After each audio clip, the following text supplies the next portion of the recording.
नमस्कार। आज दो खबरें हैं, एक कांग्रेस की कर्नाटक से जुड़ी हुई और दूसरी खबर है आम आदमी पार्टी की मनीष सिसोदिया से जुड़ी हुई। तो पहले कांग्रेस की बात करते हैं। कांग्रेस पार्टी पर हनुमान जी की गदा चल गई। कांग्रेस पार्टी ने अपने चुनाव घोषणा पत्र में ये कहा था कि जैसे पीएफआई पर बैन लगा है उसी तरह से पार्टी सत्ता में आई तो बजरंग दल पर बैन लगाएगी। अब बजरंग दल ऐसी संस्था है, आपको पता होगा, जिसका गठन रथ यात्रा के समय 1990 में लाल कृष्ण आडवाणी की रथ यात्रा शुरू हुई थी, तो यात्रा में की सुरक्षा के लिए एक वॉलंटियर ऑर्गेनाइजेशन के रूप में बनाया गया था। इस समय देश में कहीं बजरंग दल का कोई व्यवस्थित ढांचा नहीं है सिवाय कर्नाटक के। कर्नाटक में ये संगठन सबसे मजबूत है और ये संगठन जो है इस तरह की रक्षा का ही काम करता है। कोई किसी तरह की आपराधिक गतिविधि या आतंकवादी गतिविधि में तो कोई सवाल ही नहीं। और लेकिन कांग्रेस पार्टी ने दोनों को बराबरी पर खड़ा कर दिया, कर तो दिया, बोल दिया, दावा कर लिया। उसके बाद जब हमला शुरू हुआ बीजेपी का, प्रधानमंत्री ने जब जय बजरंग बली का नारा लगवाया और कहा कि जय बजरंग बली का नारा लगाकर बटन दबाइएगा आप 10 तारीख को, उसके बाद से कांग्रेस के हाथ पांव सुन्न हो गए। कांग्रेस को समझ में नहीं आ रहा है कि ये डैमेज कंट्रोल करें कैसे। तो कांग्रेस ने आज जो है अपने सबसे वरिष्ठ नेताओं में से एक कर्नाटक के वीरप्पा मोइली को मैदान में उतारा। वीरप्पा मोइली जो है कानून बताने लगे कि देखिए संविधान ये कहता है, कानून ये कहता है, हम तो प्रतिबंध लगा ही नहीं सकते, राज्य सरकार तो प्रतिबंध लगा ही नहीं सकती। तो भाई सवाल ये है कि आपने मैनिफेस्टो में अपने ये बात कही क्यों? कांग्रेस के कुछ नेता कह रहे हैं कि हम तो प्रतिबंध की बात ही नहीं कर रहे। आपके चुनाव घोषणा पत्र में ये लिखा हुआ है, लिखित है।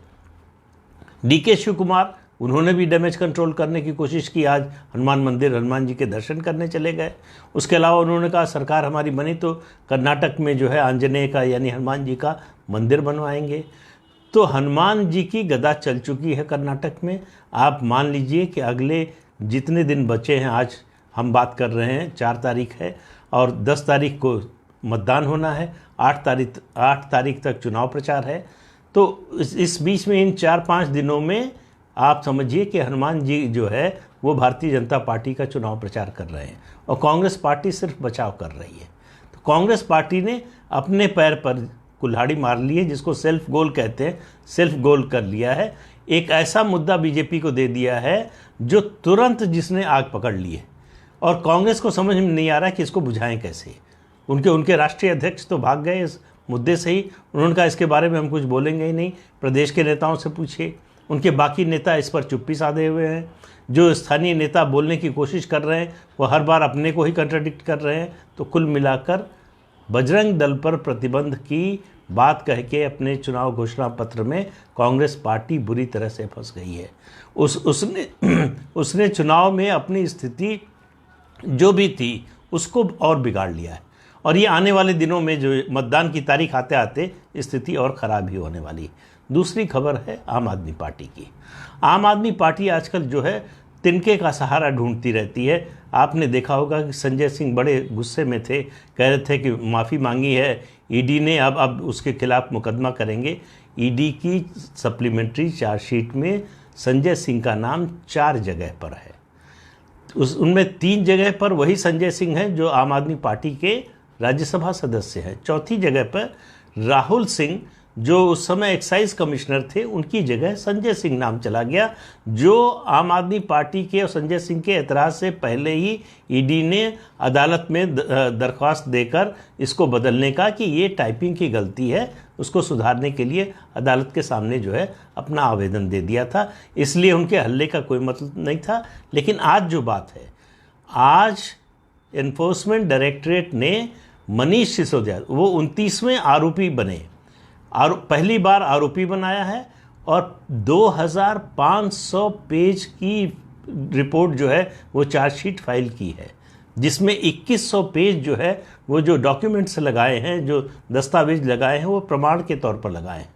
तो इससे आप अंदाज़ा लगाइए कि कितना थॉरो इन्वेस्टिगेशन हुआ है। जिस मुद्दे को, जिस घोटाले को अरविंद केजरीवाल और उनके सारे साथी बार बार ये कह रहे थे कि ये फर्जी है, इसमें कुछ नहीं है, ये झूठा है, राजनीति से प्रेरित है, उसमें मनीष सिसोदिया के साथ साथ जो 28 लोग हैं उसके अलावा और का भी नंबर आने वाला है, दूसरे भी जाने वाले हैं। संजय सिंह का नाम आया है तो संजय सिंह भी बचने वाले नहीं हैं।